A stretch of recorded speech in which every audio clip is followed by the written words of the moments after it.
Salve lá, meus amigos! Começando o episódio 31 do podcast Revitalize. Aqui a gente conversa a cada programa sobre saúde e vitalidade da igreja.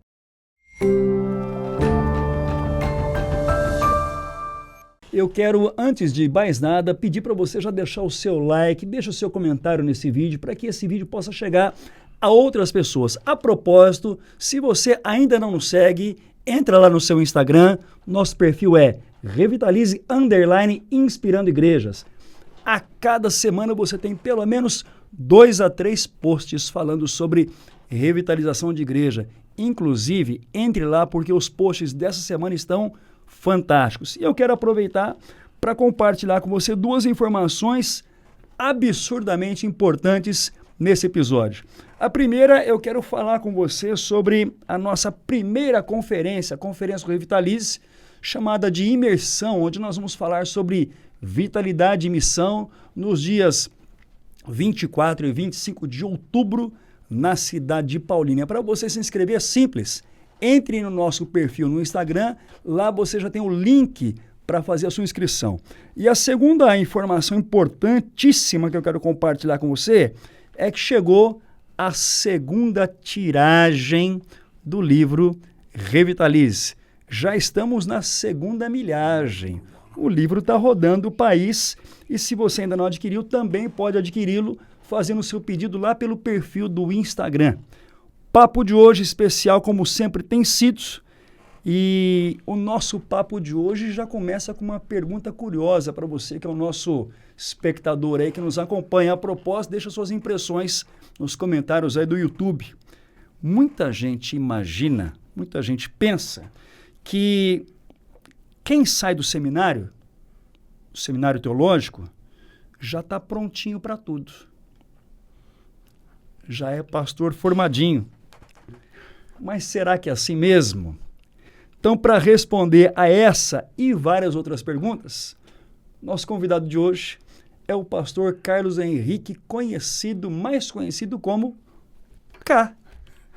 O K é casado com a Cida, bacharel em teologia pelo Seminário Presbiteriano do Sul, mestre em Novo Testamento pelo Calvin Seminary, concluindo agora o seu doutorado em ministério pelo CPAJ. É isso? Estou correto? Isso mesmo. Professor do seminário desde 1998, foi meu professor, inclusive. Sim. E diretor do mesmo seminário, o Seminário Presbiteriano de Campinas, desde 2015. Isso. O fato que eu não posso deixar de lado é que o Kai está no seu 40º ano de ministério pastoral. É isso aí. Cá. Sim. Rapaz, bem-vindo. Um prazer estar aqui Obrigado, com você. Muito porque legal. Nós estamos gravando no seu período de férias. Sim. E você está aqui batendo papo com a gente. É um período de férias, é período de estar em momentos agradáveis, né? E é muito bom estar com você. E ontem, celebrando os 40 anos de licenciatura. Uau! Isso aí. Parece que foi ontem. Foi ontem. É isso aí. Cá, muita gente acha que o seminário forma pastores e o sujeito já sai prontinho, já sai do forno pronto para tudo. Mas eu queria começar aqui já aquecendo a nossa conversa, perguntando a você o seguinte: na sua experiência, o que mais você acha que surpreende um jovem, ou ainda que não seja tão jovem, quando ele sai do seminário, formação teológica, pega o seu canudo lá na formatura e encara a sua primeira igreja? Qual que é, assim, o maior desafio? O que é mais chocante para essa realidade, assim, na sua visão, hein? Isso. Bom, primeiro, obrigado pelo convite mais uma vez, né? E gostaria de elogiar a segunda milhagem aí, né? Segunda milhagem. Do Revitalize, que na primeira edição eu tive a oportunidade de estar no lançamento, comprar, ler, presentear os meus presbíteros e o pastor com quem que trabalhava comigo, porque é muito bom o livro. Eu acho que eu espero que esse livro continue a produzir frutos como já tem produzido até agora. Que joia, obrigado, cara, pelo apoio. Isso, e entre os frutos dos rapazes que estão saindo dos seminários também, né? Eles precisam ter contato com literatura como essa, porque algumas coisas acontecem interessantes. Alguns, eu creio que poucos saem sem estar com aquele temor. O que vai acontecer comigo? Poucos saem achando que já sabem tudo e prontos para fazer. Esses poucos que saem já sabendo que estão com a última palavra, que vão fazer tudo certinho, esses são aqueles que têm mais dificuldades no início, na minha opinião. Agora, aqueles que saem sabendo que estão aprendendo e que continuarão a aprender e que estão abertos com contatos com os pastores que já têm alguma caminhada, que estão abertos até com os presbíteros da comunidade que vão trabalhar, que já são os presbíteros que estão naquela comunidade e com quem eles poderão aprender também, esses que têm o coração mais abertos para continuar a aprender, eles terão menos dificuldades. Porque são mais ensináveis, talvez. Por serem ensináveis, né? Eu acho que é algo que a gente tem que cuidar na caminhada para mesmo, no meu caso, 40 anos, no seu pouco mais de 10, né? Ou alguns anos mais, nós não perdemos essa noção de sermos ensináveis, né? Então, nós sempre estaremos aprendendo, eu creio. Como que é a tua jornada? Como que foi? Porque, assim, são 40 anos. Sim. Né? Uhum. Eu não comentei aqui, mas você começa lá por Camboriú, é isso? Isso. E depois você é de Campinas, vai para Camboriú, depois volta para Campinas. Isso. Então, são 40 anos nessa jornada, envolvendo seminário, parte de docência, mas compartilha um pouquinho com a gente. Como que foi essa tua jornada aí, cara? Ou como tem sido, né? Porque você ainda está nela, né? Pela graça de Deus, nasci numa comunidade cristã já, né, dentro da igreja presbiteriana. Os meus pais participavam, minha mãe era membro, tal. Depois, com o tempo, meu pai também será membro. Mas então eu cresço ali dentro e vou participando das chamadas, na época, sociedades internas, hoje forças, né, de trabalho, alguma coisa assim. E participei do início da UPA na época. Para quem está acompanhando a gente e não é presbiteriano, UPA é uma sigla, União Presbiteriana de Adolescentes. De Adolescentes, isso aí. E tive a oportunidade, então, de ser trabalhado por um líder que estava ali com a gente, né? Um jovem, alguém que era uns 5, 6 anos ou mais velhos que eu, que me pegou para caminhar junto, para sair, para conversar sobre a Bíblia, conversar sobre a vida, tal. Então, isso começa um trabalho em mim, sem contar a admiração que eu tinha pelo pastor com quem eu aprendia bastante nos cultos, nos estudos de quarta-feira, que era o reverendo Carlos Aranha, que você também foi influenciado positivamente por ele, e fui aprendendo ali. Isso vai me despertando para, quem sabe, um dia ir para o seminário, para quem sabe um dia ser pastor. Mas primeiro eu tinha que fazer alguma faculdade. E daí o reverendo Carlos conversa comigo e diz, olha, você pode parar a faculdade, que eu já tinha começado, e ir para o seminário. Nós estamos juntos, nós vamos trabalhar juntos. E nesse ano eu era o presidente da UMP, União da Mocidade Presbiteriana, que também foi uma escola, poder trabalhar a liderança local, né, junto com eles, sob a supervisão do pastor, também sob a orientação do reverendo Oswaldo Chamorro, que foi um parceirão para isso, nessa formação. E logo no começo, era 1981, em março, o reverendo Carlos, que era o meu tutor, me coloca para trabalhar como seminarista na plantação de uma congregação. Foi o início da hoje Igreja Presbiteriana do Jardim Esmeraldina. E para isso, ele tinha o apoio do reverendo Frank Arnold. O subúrbio de Campinas. É praticamente subúrbio do subúrbio, né? Você caminhava pela rua onde estava a congregação na época e chegava em Valinhos, né? Só chácaras e chegava já na divisa com Valinhos ali. Mas tinha o acompanhamento do reverendo Frank Arnold, que plantou igrejas no Nordeste, no Norte, e era o líder da missão presbiteriana norte-americana no Brasil. E ele foi passando noções do que fazer quando começa uma igreja. E ele tinha começado várias igrejas. Então, nos meus primeiros 2 anos de seminário, eu tinha aula no seminário.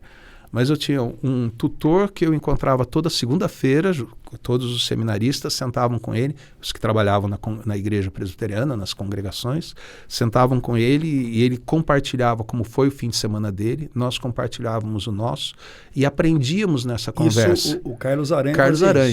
O Carlos Aranha. E no campo, o Frank Arnold dando passo a passo, nos 2 primeiros anos. Daí, depois do que eu concluo o 2º ano, o reverendo Carlos fala assim, não, o presbitério, e ele estava na executiva, né?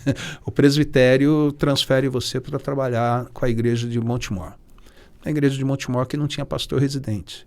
Eu era o seminarista que ia todo final de semana, e o reverendo Oswaldo Soares era o pastor do campo, ia uma vez por mês, e também alguém que pôde me passar várias orientações interessantes. Eu creio que esse lado do espírito de aprendiz, de você estar aberto para aprender, para mim foi muito importante. Algo que eu via nos meus pais, e me ajudavam nisso, e eu fui aprendendo com esses, né? A ponto de, no final do curso, com convite de ir para Santa Catarina, eu havia feito duas férias lá, né? Estágios de férias lá. O pastor me convida para ser auxiliar dele, era o reverendo Carlos Bosma, que também trabalhou com organização e plantações de igreja lá em Santa Catarina. Ele convida e eu vou. Eu vou e o pessoal fica super animado. Poxa, você foi para lá e vai aprender um monte, né? Porque ele é fera em hebraico, em grego, e vai ter muita aula com ele. Realmente, eu praticamente todo dia, eu era solteiro, então todo dia eu tomava café na casa dele da manhã, ficava lá a parte da manhã com ele. Mas, olha, não foi para aprender hebraico e grego. Ele dava essas aulas no seminário quando eu fui para lá, né? Mas era trabalho. Nós tínhamos 2 igrejas, uma congregação presbiterial, tínhamos que iniciar uma nova igreja, que hoje é a Igreja Presbiteriana de Balneário Camboriú, e era isso, eram 2 trabalhando num campo assim, então eu nunca o ouvia pregando, né? Por 1 ano praticamente eu não tomei ceia, porque eu era licenciado, eu estava sempre na igreja que ele não estava, porque ele estava celebrando a ceia na outra, eu estava no outro. Mas assim, as conversas eram sobre ministério, sobre família pastoral, a vida dele com a esposa, que eu via como era, como ele educava os filhos. Eu fui aprendendo a vida pastoral ali com ele. Alguém me disse que o Bosma, ele era professor no seminário, mas em Santa Catarina ele ia para local onde os pescadores estavam evangelizar pescadores. A congregação de Zimbros era uma colônia de pescadores, mas ele também, para poder desenvolver o trabalho de Santa Catarina, ele saía um ano antes de eu chegar lá, quando divide o presbitério, o antigo presbitério, que era toda Santa Catarina e Rio Grande do Sul, é dividido em 3 presbitérios, que são regiões, né, para aqueles que não têm ideia de presbitério, regiões com um número certo de igrejas. Ele saía com o pastor de Itajaí, reverendo Jader, com presbíteros de Itajaí, presbíteros de Camboriú. Saía com a belina dele e subia para o oeste catarinense.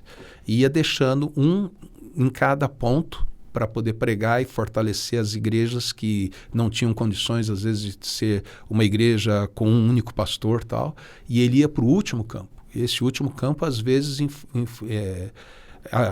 implicava em deixar o carro num ponto e entrar mais de 1 hora de caminhada para chegar naquela casinha perdida lá no meio de algum lugar, onde, de repente, depois dele ter conversado com a família tal, viriam as famílias da região para ter a reunião ali. Isso lá nos anos 80, década de 1980. Isso, início dos anos 80, porque eu vou para lá em 85, ele faz isso entre 83 e 84. Que loucura! Ele era um servo, um ministro. Para não dizer um diácono. Um diácono, dentro do ponto de vista neotestamentário, isso aí. Ele ia servir, isso aí. E aí você volta já na década de 90 para Campinas. Para Campinas, isso. Eu trabalhei lá por 12 anos, com ele eu fiquei até 1990. Em 90 ele retorna para os Estados Unidos, quando ele vai lecionar no Calvin, e eu fico lá de 90 até 96, né, lá em Camboriú ainda. E em 97 eu assumo a igreja aqui em Campinas. A ideia era vir, o conselho queria alguém que pudesse discipular os novos membros e formar uma nova liderança. E eu fiquei trabalhando ali de 97 até o ano passado nessa igreja. Só que em abril de 98, na verdade em março, né, eu assumo em 1º de abril, o seminário precisou de alguém que lecionasse hermenêutica. E na época o reverendo Billy, que era o coordenador de curso, me convidou para ser o professor. E o reverendo Wilson, que era o diretor, então recebe. Sim. Então eu chego lá, o Wilson do Amaral. E aí você assume seminário como diretor em 2015. 2015. Agora, se nós colocarmos na balança lá, tua realidade da década de 80 para 2025, nós estamos falando aqui desse intervalo de 40 anos, tem uma mudança assim, bem significativa no perfil dos alunos de seminário, dos vocacionados. Na tua visão, o que muda no perfil ao longo dos últimos anos em especial? Quais são as diferenças que você consegue assim identificar entre aqueles momentos ali, aqueles períodos 1970, talvez 80, até mesmo, quem sabe, 1990, para 2025, né? Qual a diferença entre esses dois cenários? Na nossa época de estudo, 80, início dos anos 80, nós tínhamos alguns colegas que chegavam casados, alguns que já chegavam com um pouco mais de idade, tipo assim, 40 anos, né? Um pouco mais que isso era até difícil. Mas a grande maioria era pessoas que tinham saído do ensino médio e indo para o seminário. Então chegavam lá com 18, 19 anos. Hoje em dia nós temos um grupo muito menor que tenha terminado o ensino médio. E que chega direto ao seminário. Nós temos pessoas já com alguma faculdade e com tempo de trabalho. Nós temos alguns que já foram evangelistas por vários anos. Temos alguns que foram pastores de outras denominações e que migraram para a igreja presbiteriana, e que isso também faz parte do outro grupo, né, novo, né?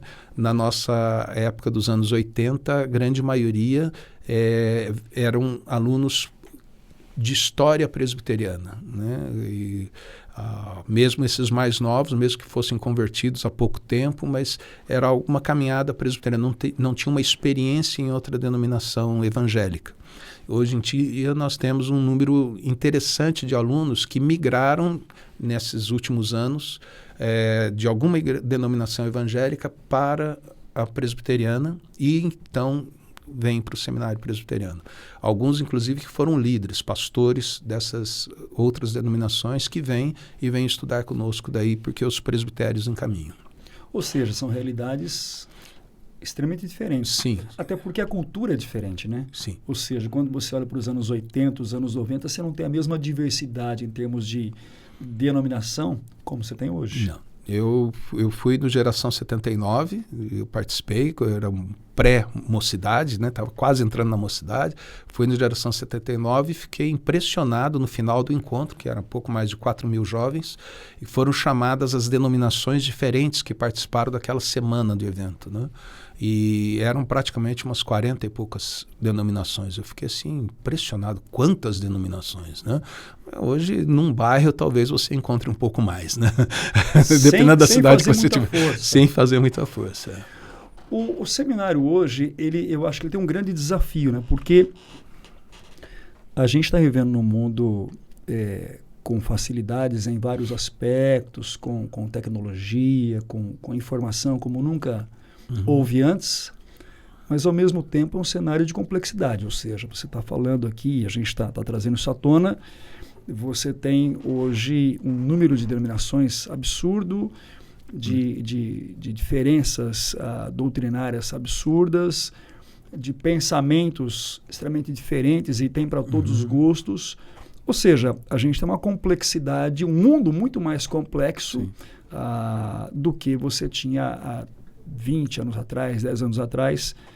E o seminário como local de preparo, de estudo, eu olho para o seminário como um ambiente também acadêmico. Sim. Né? Ele também traz isso.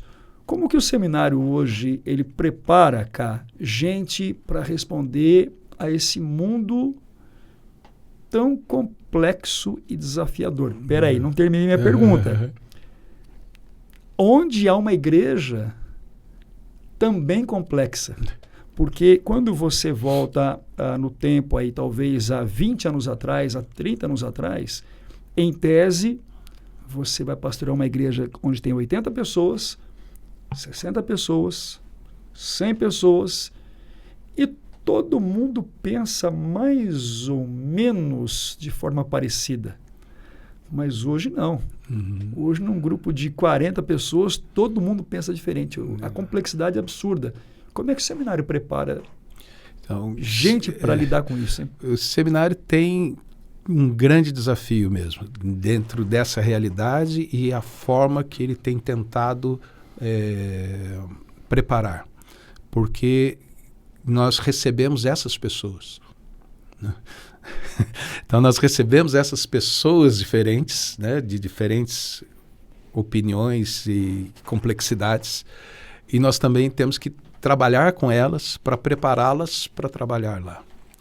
Então, por exemplo, algo que é um grande desafio para nós é usar as chamadas novas técnicas de ensino ou pedagógicas, né, que já não são tão novas assim, mas... por exemplo, a classe invertida, por exemplo, o aluno que deve preparar um seminário, preparar um estudo. Eu estou desatualizado. Isso, você é o professor e você sabe tudo e você ensina tudo, enquanto os alunos não sabem nada e terão que aprender tudo. Né? Então, eles ficam mais inativos e você tem que ser o único ativo para que eles aprendam.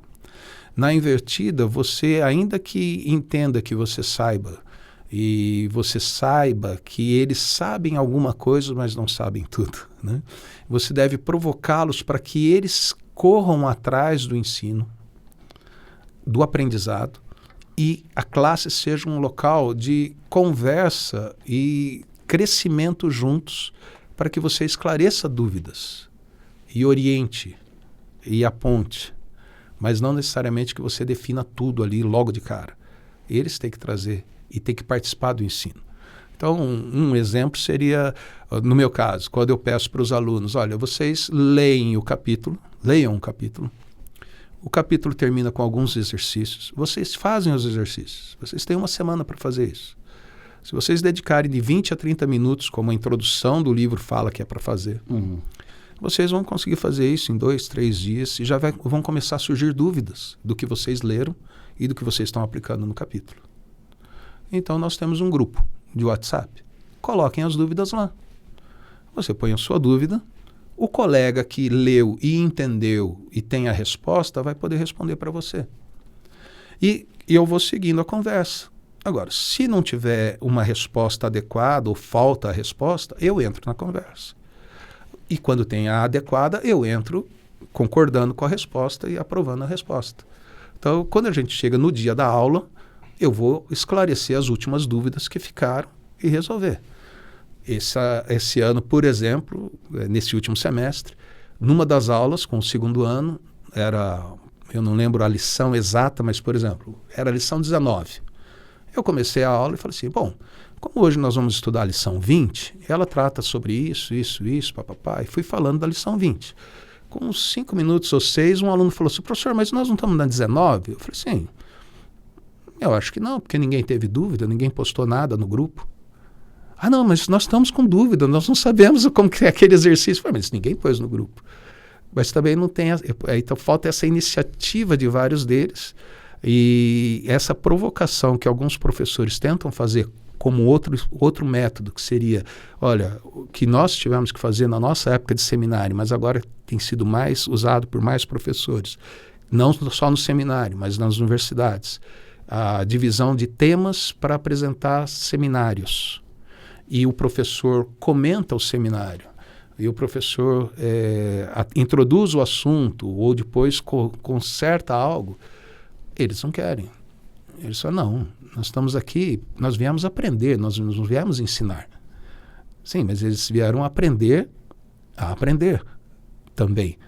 Porque no campo, eles vão ter o estudo direto ou eles vão ter que pesquisar também, né? Outro detalhe interessante é que com as ideias distintas, você tem um outro desafio. Se você passa um livro que ele não concorda, ele vai poder achar que você concorda com o livro e começa a achar que você não é correto. Mas peraí, você passou um livro para a gente dialogar com o livro. Como você falou, ambiente acadêmico, né? Então, nós estamos aqui para dialogar, para até eu poder ler algo e aprender a ser contrário, né? E pela graça de Deus, há alunos que trabalham bem com isso. Mas a gente tem o desafio dos alunos que não trabalham bem com isso, porque nós estamos numa sociedade assim, e eles vêm da sociedade. Nós estamos até numa sociedade polarizada, né? E se você não pensa exato do jeito que eu penso, rapaz, você só pode ser do outro lado. Você não é do meu lado. A confusão está armada. A confusão está armada. Então, isso é muito, muito desafiador e é bom, porque isso nos faz depender mais da graça de Deus e de nós que somos os professores, temos que ser pessoas abertas a aprender. Eu acho interessante porque, tendo passado pelo seminário como aluno, e se é que eu posso dizer como professor... Sim, você atuou como professor. eu acho que tem uma confusão que se estabelece na cabeça das pessoas.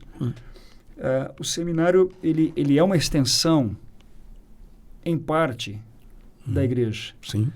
Mas tem uma outra parte em que ele não é, e ele não pode ser uma extensão, porque ele é um local onde você tem que ter reflexão. Sim. Então tem que haver os contras, os questionamentos, as ideias diferentes. Todas as matérias eu sei que são importantes, todas as disciplinas são importantes, mas na tua visão, existem disciplinas que são mais importantes para a prática pastoral, para o ministério pastoral? Bom, é difícil, eu creio. É difícil. Né? Porque a prática pastoral não deixa de ser no melhor de todos os sentidos, uma salada, né? uma mistura, uma grande receita, né? De várias ações, né? E eu creio que às vezes, talvez, a matéria mais importante depende do foco ou da ênfase que aquele colega terá como pastor, né? Mas talvez aquela disciplina logo lá no começo de vocação seja alguma coisa importante. Né? Eu deveria ter aplicado mais essa disciplina. Eu acho que essa ajuda. Ou algumas outras disciplinas que não são tão bíblicas, né? Filosofia, introdução à psicologia. Por que eu vou estudar essas coisas? Você é pastor, né?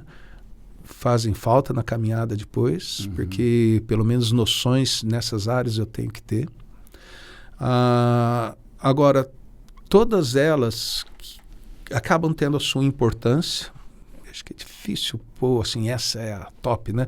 Eu lembro, quando eu fiz seminário, nós tínhamos que decorar praticamente em todas as matérias as questões para fazer as respostas nas lições. E mais de uma matéria, a definição da matéria na primeira aula tinha uma palavra comum, né? Hermenêutica é a coroa de todas as disciplinas. Teologia sistemática é a coroa de todas. O bom é que cada professor entendia que a dele era a coroa. A própria disciplina. Isso é. Mas acaba sendo assim, eu não dou importância para teologia sistemática, porque eu sou da área bíblica. Tudo bem. Eu entro no ministério, eu vejo como a teologia bíblica é importantíssima. E como faz falta eu não ter dado atenção para a sistemática. Né? Não, mas olha, o meu pastor, ele falou que na época que ele estudou, ele não teve as línguas, ou ele teve as línguas originais, grego e hebraico, mas ele não usa. Ele tem 40 anos no ministério, ele não precisou delas. E olha a igreja como está feliz. Tudo bem? Então, para que eu vou prestar atenção no grego e hebraico? E daí eu entro no ministério e começo a observar que me faz falta quando, ainda mais hoje, vamos ler a Bíblia e eu abro a Bíblia na versão revista e atualizada, e o outro está com a nova versão internacional, o outro está com a nova atualizada. Com comentário ainda. Com comentário, Bíblia de estudo, e vem, pastor, mas aqui a tradução está diferente. Foram os vídeos que ele viu no YouTube ao longo da semana, né? Então... Que ele segue não sei quem aqui, isso, não sei quem lá. Essa semana um aluno falou para mim, olha, foi importante eu ter ouvido com o reverendo Paulo Won a questão de Romanos 5:1, porque eu li para os jovens Romanos 5:1 que nós temos paz com Deus. E na Bíblia dele tinha uma observação no rodapé que podia ser nós que tenhamos paz com Deus. E ele pôde falar, sim, é porque há uma versão com Ômicron, que é presente do indicativo, temos, só que quando foi lido e quem copiou, ouviu ômega, que é o som parecido, e ele escreveu com ômega, e essa versão para frente, essa tradição para frente seguiu com subjuntivo, tenhamos. Mas com indicativo é a mais correta, é a mais antiga, ele ouviu isso numa aula de metodologia exegética, e foi útil para uma reunião de mocidade, porque tinha um problema na tradução de Romanos 5:1. Então, assim, agora, só um exemplo, né? Eu não preciso das línguas, mas de repente eu vou precisar.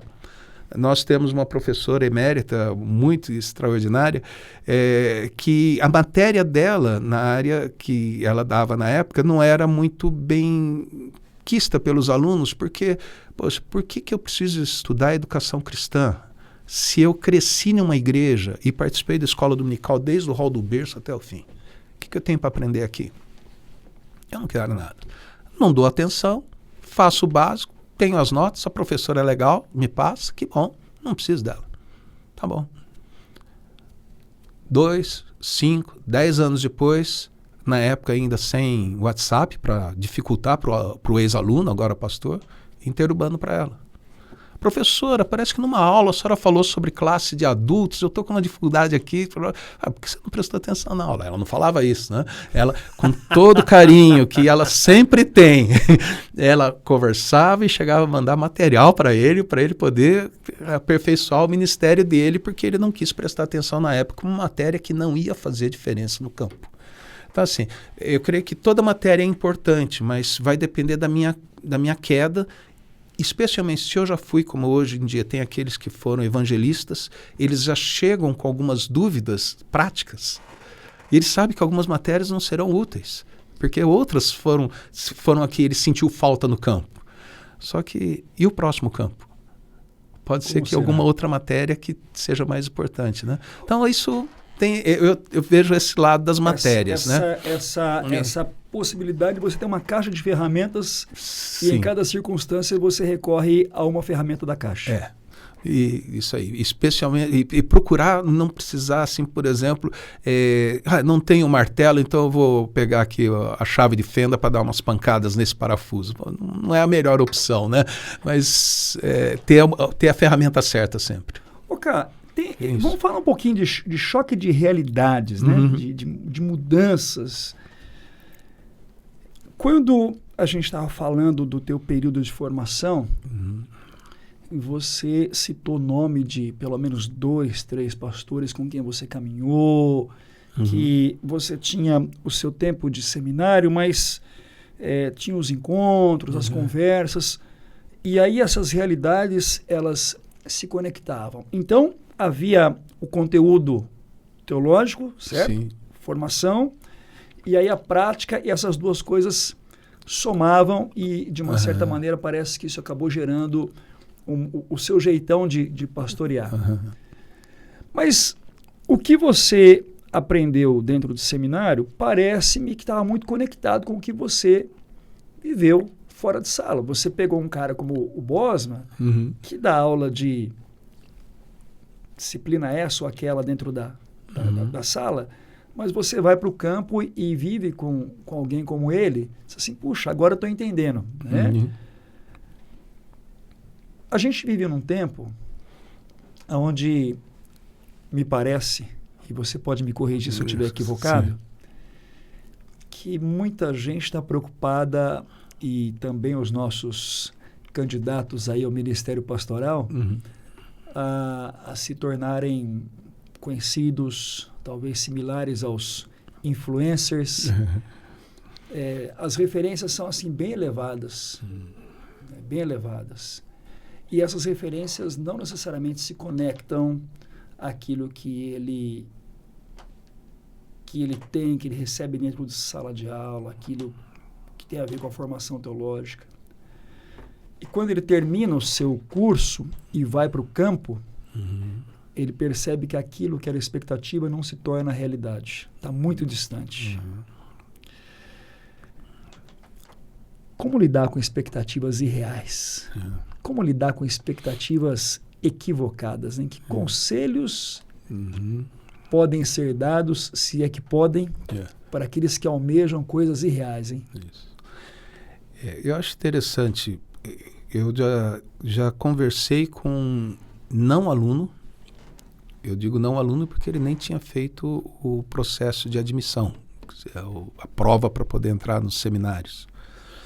E ele veio conversar comigo porque ele gostaria de fazer o seminário e uma dúvida dele é quais os passos que ele deveria dar para ser professor do seminário. Uau! Eu falei, mas não começou nem o seminário, ele já quer ser professor. Então, ele já tinha uma visão, ele tinha um projeto, né? Um projeto que pode até ser que seja concretizado um dia ou não, né? E eu cito tanto para ele, né? Mas assim, nesse esquema que você falou das pessoas que acabam entrando para o campo com um sonho e não dando certo, né? E decepcionando. Talvez uma orientação pastoral que eu gostaria de dar para todos, né? É que eu nunca fiz a pesquisa, nunca fiz uma perguntas assim para o pessoal responder, né?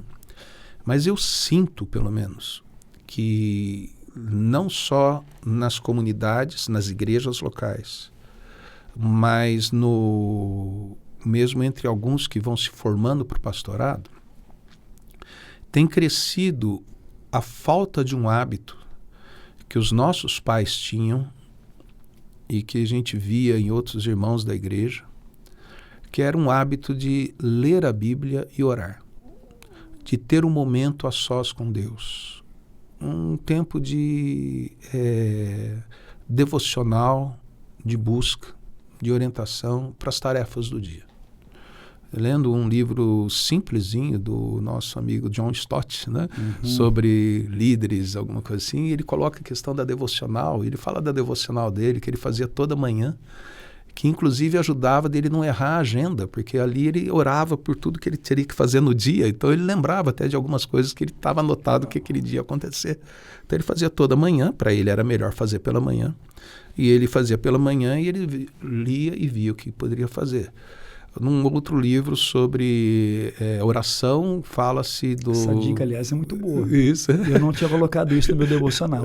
Então, é porque daí você... É interessante, essa dica é boa.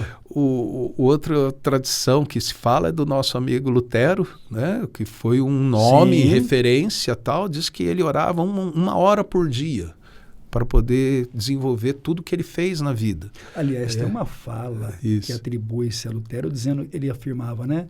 Tenho tantas coisas para fazer hoje que não posso... Orar uma hora. Orar uma hora. Isso. Preciso orar mais. Orava 2 horas, é o que dizem. Isso é atribuído a ele. Tem esse livro, acho que é do líder da Mocidade para Cristo, que líder internacional, escreve algo sobre orações. Acho que Richard Foster também faz menção disso provável. Em Celebração da Disciplina. É provável. De Lutero. Então, essa vida devocional, eu participei uma vez de um encontro, eram 25 pastores, e nós tínhamos um palestrante que estaria lá, só que eu era o mais veterano, eu tinha, na época, 12, 13 anos de ministério, pediram para eu fazer as devocionais para eles. Eu falei assim, porque eu sou mais veterano de tempo de trabalho, mas todos eles aqui são pastores, né? E eu tinha terminado de fazer algumas aulas na área de educação teológica, e educação cristã. E dali eu tirei uma prática que foi uma escapada para a minha devocional, como seria, né? Falei, olha, nós vamos ler a carta a Timóteo, né? São 4 encontros que nós teremos, 4 manhãs. Então vamos lá para 2 Timóteo, né? 4 capítulos. Então, cada manhã nós vamos ter aí 30 minutos, a gente reúne aqui, ora, sai, cada um lê o capítulo, um capítulo. Ora, conversa com Deus, daí volta e a gente conversa aqui junto. Essa foi a minha devocional, né? Simples. Com 25 pessoas, eu acho, na minha memória fica, porque isso já faz mais de 20 anos, mais da metade ficou assim muito feliz. Porque há muito tempo, aqueles pastores, pelo menos uns 10 pastores, não tinham parado para ler a Bíblia para eles. A velocidade do ministério, das tarefas, fazia com que eles só pudessem estudar a Bíblia para a reunião de oração, estudar a Bíblia para o sermão, estudar a Bíblia para a escola dominical, mas não eles. E quando eu vou estudando, dependendo do Senhor da igreja, eu tenho que buscar qual é o projeto do Senhor da igreja para mim. E às vezes o projeto dele é aquele que eu estou sonhando. E vai ser bom. Mas se eu passo por Lucas 14, que ele diz que até a minha própria vida tem que valer menos e amá-lo mais, eu terei que amá-lo mais do que os meus sonhos. Quem sabe o meu projeto de ministério não é o projeto dele. Quem sabe ele queira que eu seja um influencer. E ele vai abrir as portas para isso. Mas e se ele não quiser? Se ele quiser que eu seja o pastor daquelas comunidades de 20 pessoas e que depende da ajuda de não sei quem para eu poder ter, de outras 2 ou 3 igrejas, para eu poder ter o sustento mínimo de um pastor, mas eu estarei ali para abençoar aquelas vidas e é o projeto dele para a minha vida. Se eu estiver em contato com ele, tiver convicção que o lugar dele, para mim, é ali, será que eu não vou ter paz? Mas se eu estiver brigando com ele e querendo que o meu sonho esteja acima do sonho dele, aí vai ser um problema. Então, essa tendência que eu vejo nas igrejas, mesmo que eu não tenha feito a pesquisa, e que eu sinto em alguns alunos, e se há 20 anos atrás, num grupo de pastores com menos de 10 anos, eu tinha pelo menos 10 que não faziam isso. Eu creio que a vida hoje parece que está me cobrando mais. Eu tenho que me atualizar com as informações aqui das redes minhas, daqueles que eu estou seguindo, daqueles que eu estou tentando criar como seguidores. Isso me tira tempo. Eu não tenho tempo para parar, né? Para estar com Deus, para perguntar, esse é o caminho que o Senhor quer para mim? Né? Então, eu creio que se eu tiver essa dedicação, se cada um de nós tivermos essa dedicação de comunhão, de intimidade com Deus, os sonhos, os projetos serão dirigidos por Ele, serão trabalhados por Ele, e eu estarei feliz naquilo que eu estou fazendo, porque eu estarei feliz que eu estou servindo o Senhor da igreja e não servindo o que é o cara que tem mestrado e terminando o doutorado. Então, eu sou o cara agora. Dá licença, você vai ter que me ouvir. Como? Cara, será que... E eu vou colocar minha cara a tapa aqui, porque eu tenho defendido uma tese sem elementos de comprovação. É só mental, por enquanto. Eu acabei de fazer isso. Mas de repente você vai endossar minha tese aqui. Sim. Por percepção. Eu tenho dito com alguma frequência que uma parte muito grande, para não dizer a maior, mas uma parte muito grande dos jovens pastores que saem do seminário, e claro que a minha leitura é feita dentro de um recorte, uma parte muito grande, não vou afirmar a maioria, não tem permanecido 5 anos no ministério pastoral. Primeira questão. Eu estou equivocado?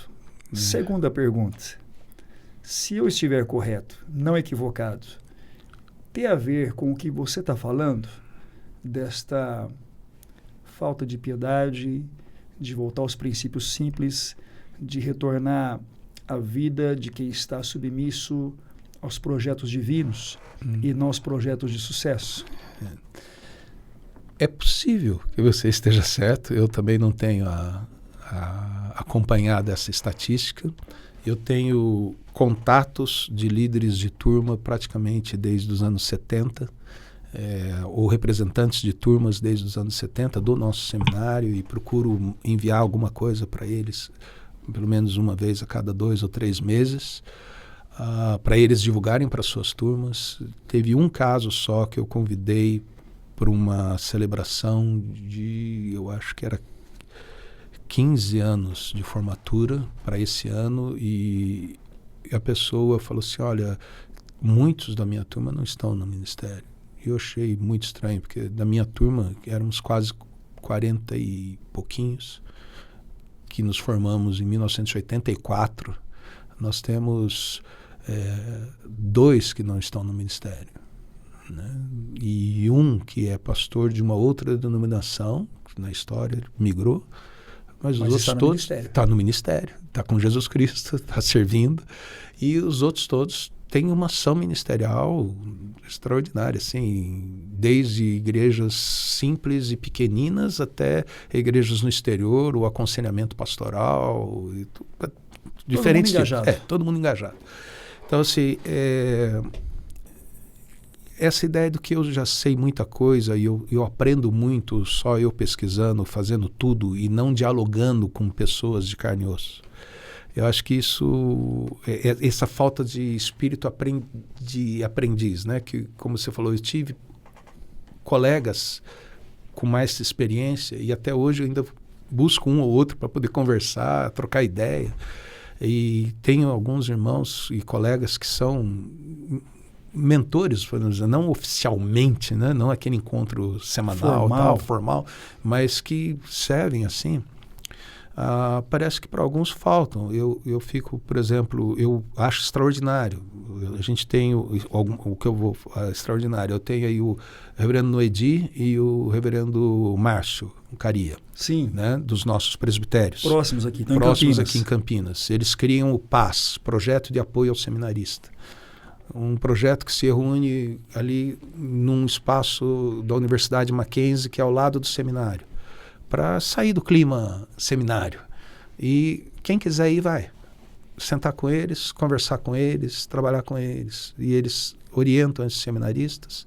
E alguns desses seminaristas, quando terminam o curso, quando estão no campo, ainda têm contato com eles, são acompanhados por eles, que ambos são secretários presbiteriais de apoio pastoral, né? Eles dão apoio para os pastores do presbitério e acabam dando apoio para pastores que saem do seminário daqui e vão para outros campos. Também tem um ministério, não sei se você conhece, chama Revitalize. Sim, esse a gente conhece um pouco. Já conhece um pouco, né? Que oferece para os seminaristas. E os seminaristas vão, né? Estão lá. E que depois do seminário continuam tendo contato com Revitalize e tal. São importantes todas essas frentes. Hoje nós temos 104 alunos. Quantos estão no Revitalize? Quantos estão com Noedi e Márcio? Quantos estão dispostos a ter um passo a mais de apoio pastoral, de orientação e tal? Desses, quantos saem do ministério nos primeiros anos do ministério? Uhum. Eu lembro de uma conversa com o reverendo Carl Bosman, que foi meu tutor na licenciatura. Logo no começo, ele falou assim: cuida, vai direito, que os 2 primeiros anos são os decisivos. Ou você vai continuar ou você cai fora. Mas ele me avisou. Uau. Quantos de nós, tutores, estamos com os nossos seminaristas? Acompanhando, conversando. Não, mas é que eu estou lá no Paraná, ele está aqui, ou eu estou mais longe ainda. Poxa, tudo bem, na nossa época não era tão simples, né? Hoje em dia você faz uma videochamada, sim, pode marcar uma vez por semana, vamos conversar.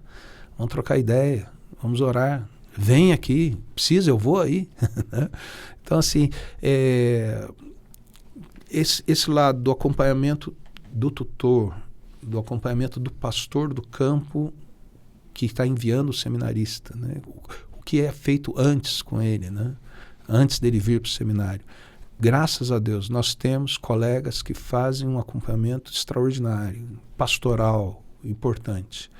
Mas ainda não é um número suficiente, eu acho. E porque tem as lutas do ministério.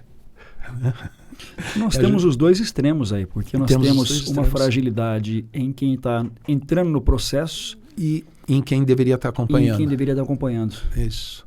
E às vezes também a dificuldade assim, em quem está acompanhando. Você quer acompanhar, mas quem é você para me acompanhar, meu? Vou mudar um pouco as datas, né? Você já tem aí os seus quase 25 anos de ministério. Eu estou com 20 anos de idade, eu sei mais que você, eu me viro melhor que você nesse mundo que nós vivemos hoje. Sabe que você me fez lembrar de duas dicas importantes, vou aproveitar. Aproveita e entra. Para quem está na caminhada, para quem está pastoreando, pensar em mentoria, assumir o papel de mentor. 2 livros que falam sobre isso. Um deles, eu acho que é do Howard Hendricks, Como Ferro com Ferro se Afia, e o outro, o Mentores Segundo o Coração de Deus, fugiu o nome do autor. Certo. Mas já alguém vai lembrar e vai colocar o nome dos livros aqui embaixo. O nome dos autores. Os autores aqui embaixo, vai aparecer nos comentários aqui. Mas essas leituras eu acho que são importantes para despertar pastores mais velhos ou mais experientes a caminharem com pastores mais novos. Sim. Porque, cara, me parece impossível, pelo menos você passou por isso, eu passei por isso. É impossível você atravessar alguns vales se não tiver alguém que já atravessou na frente e disser para você, vai por aqui ou vai por ali. Isso. É impossível. Porque há momentos na vida pastoral, no ministério pastoral, especialmente no começo, em que a gente diz assim, eu não sei o que fazer. Isso. E quando você falava das disciplinas, eu te perguntei sobre as disciplinas, você estava me lembrando, né? Eu me lembrei de uma disciplina. Olha. Que no seminário o pessoal não se preocupa muito, né? Mas administração eclesiástica. Para quê? Como eu aprendi com isso? Para quê? Né? Então, se você não tiver alguém que, de repente, vá te conduzindo em alguns instantes e que tenha mais experiência em algumas áreas, sim, você não vai avançar. E aí é onde o pessoal se perde. Agora, o que você diria? Vamos para a saideira.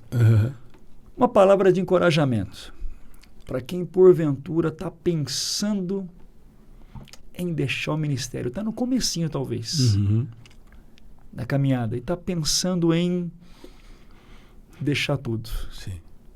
Uma palavra de encorajamento de quem já caminhou ou está caminhando há 40 anos. Isso. E caminha com gente nova. Isso. Bom, primeiro, não deixe. Não deixe por enquanto. Procure um mentor, né? Procure um pastor com mais caminhada, alguém que tenha tempo, converse com ele, abra coração, lembre-se de algum professor com quem teve mais afinidade ou professora que teve mais contato lá no seminário, entre em contato com ele, volte a conversar. Colegas de turma, não tome decisão sozinho. Não tome decisão sozinho. Porque às vezes alguém que está assim, não dá, eu tenho que sair, tenho que pular fora. Realmente, ele não devia estar nessa, ele entrou por outros motivos, não sei, ele entrou enganado no caminho e ele será muito útil na igreja, isso é uma coisa importante também, né? Ele será muito útil na igreja, até com toda a bagagem que ele teve, teológica, de conhecimento, até de vivência no meio da liderança, para numa comunidade ser bênção naquela comunidade, ajudar aquela comunidade, ajudar o pastor da comunidade, ele será útil. Mas, às vezes, é uma crise que ele está passando, é uma dúvida que surgiu, é um momento difícil. E um colega que está na caminhada, colegas de turma, professores, como eu falei, essas opções. Converse, troque ideia, porque é possível... Procure ajuda, porque isso passa.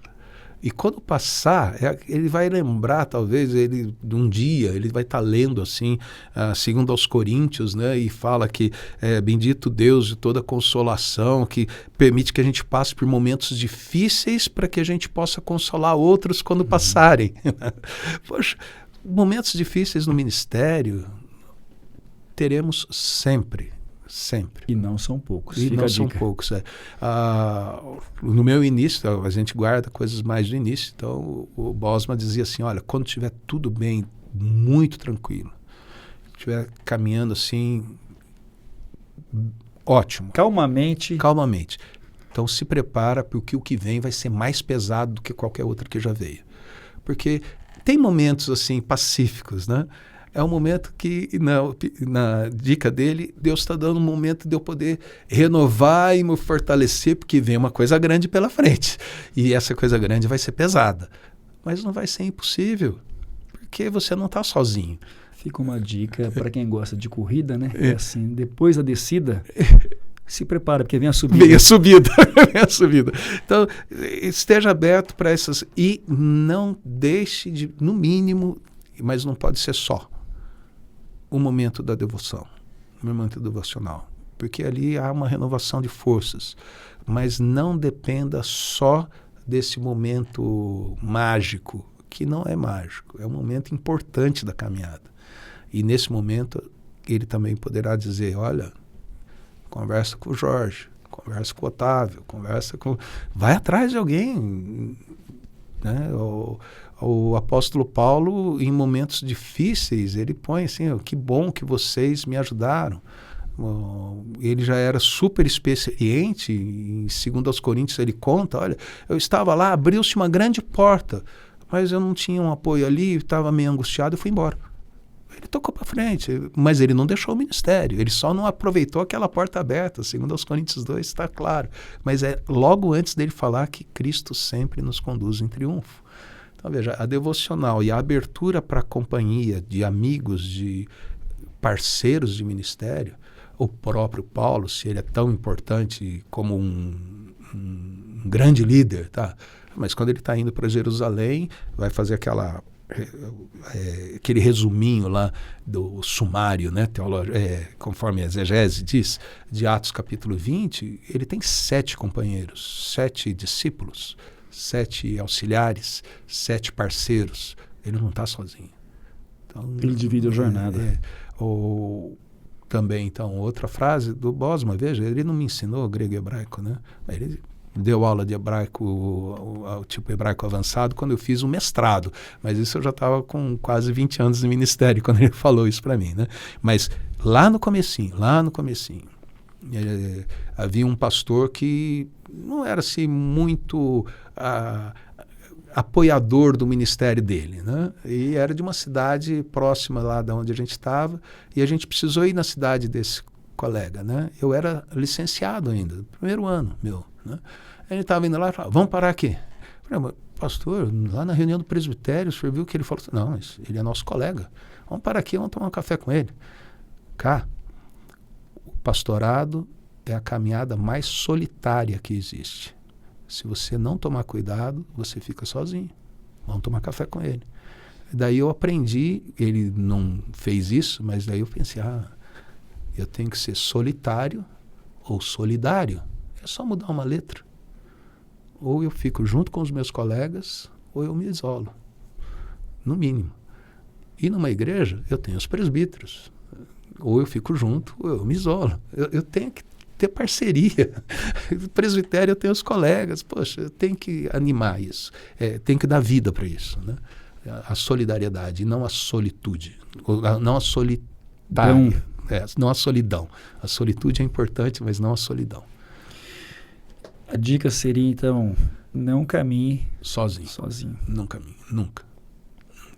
Fica a dica para você que seguiu a gente até aqui. Aliás, ficam muitas dicas, né? E veja as dicas que eu recebi, não são minhas, né? Mas deram certo na minha vida, por isso que eu passo para frente. Terminando agora o episódio de número 31, então, e eu quero reforçar com você, né? Nós teremos aí a nossa primeira conferência nos dias 24 e 25 de outubro. Entre no nosso perfil no Instagram, Revitalize_Inspirando Igrejas. Lá você tem as dicas de como fazer a sua inscrição. Você já pode se inscrever, inscreva a sua igreja, leve a sua liderança para participar. Um tempo maravilhoso com gente experiente e muito boa para falar sobre a vida e a saúde da igreja. Sim. Cá. Posso só dar uma fala aqui? Claro. Leve a sua liderança, porque você vai, se você for...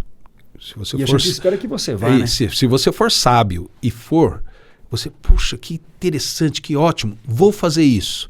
Só que sua liderança não foi. E você não vai ter parceria. Então vá e leve a sua liderança. É o princípio. Porque você tem os seus companheiros de luta. E eles juntos com você transformarão positivamente a região e a comunidade que você trabalha. Então vá e leve a sua liderança. Caminhe junto e olhe na mesma direção. É isso aí. Cá, obrigado mais uma vez. Valeu, Borges. Obrigadão pelo convite. Abençoe. Amém. Parabéns pela neta. Ô, a Lara. Completando agora... 9 meses. Coisa boa ser avô, né? Muito boa, muito boa. Bênção de Deus. Liberado para curtir a neta, então. Deus Obrigado. te abençoe. Amém. E eu quero agradecer você que esteve com a gente até agora. Encontro você no próximo episódio. Que Deus te abençoe.